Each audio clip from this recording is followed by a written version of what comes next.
aron maputol ang dili maayo nga mga batasan.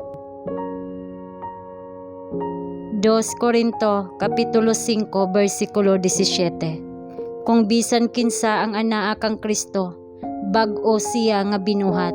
Ang mga butang nga daan na nagpangagi na, ani akaron sila na nga bag-o. Pinaagi sa gahom ni Kristo ang mga lalaki ug mga babayi mibugto sa mga kadina sa makasasala nga kinaiya.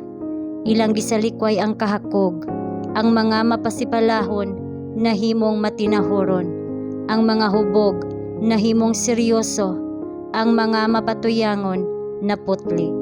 Ang mga kalag nga nagdala sa dagway ni Satanas nausab ngadto sa dagway sa Dios. Kini nga pagbag-o sa kaugalingon, usa ka milagro sa mga milagro.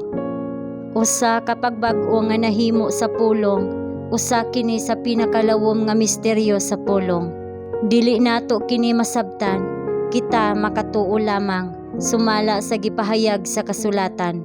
Kini mao si Kristo diha kaninyo, ang paglaom sa himaya. Sa pagsalikway sa tanan nga makababag kaniya sa pag-uswag sa pataas nga dalan, o nga makapaliso sa mga tiil sa uban gikan sa pig-ot nga dalan, ang magtutuo magpadayag sa iyang adlaw-adlaw nga kinabuhi sa kaluoy, pagka mabination, pagpaubos, kaaghop, pagka mainantuson ug ang gugma ni Kristo. Ang gahom sa mas taas, mas putli, mas halangdon nga kinabuhi, mao ang atong dakong panginahanglan. Ang kalibutan sobra ra kaayo sa atong hunahuna, ug ang gingharian sa langit gamay ra kaayo. Sa iyang mga paningkamot sa pagkabot sa mithi sa Dios alang kaniya, ang Kristohanon kinahanglan nga dili mawad-an sa paglaom sa bisan unsa. Ang moral ug espirituhanon nga kahingpitan pinaagi sa grasya ug gahom ni Kristo, gisaad sa tanan.